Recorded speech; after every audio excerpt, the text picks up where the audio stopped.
జోగులాంబ గద్వాల జిల్లా కేంద్రం కలెక్టరేట్ వద్ద రైతులు ధర్నా చేశారు.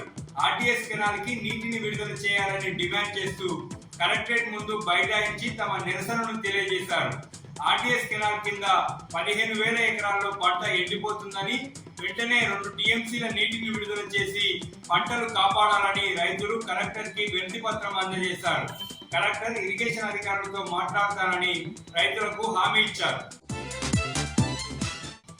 వనపర్తి జిల్లా గ్రామ పంచాయతీ పెండింగ్ బిల్లుల పట్ల ప్రభుత్వం మొండి వైఖరి వీడాలని మాజీ సర్పంచులు ప్రభుత్వాన్ని కోరారు. కొత్తకోట పట్టణ చౌరస్తాలో పెండింగ్ బిల్లులు చెల్లించాలంటూ మాజీ సర్పంచులు ధర్నా చేశారు. గత ఏడాది కాలంగా ఆందోళనలు ధర్నాలు చేస్తున్నప్పటికీ ప్రభుత్వం పట్టించుకోవట్లేదన్నారు. పెండింగ్ బిల్లులు చెల్లించకుంటే ఆందోళనలు మరింత ఉధృతం చేస్తామని మాజీ సర్పంచులు ప్రభుత్వాన్ని హెచ్చరించారు.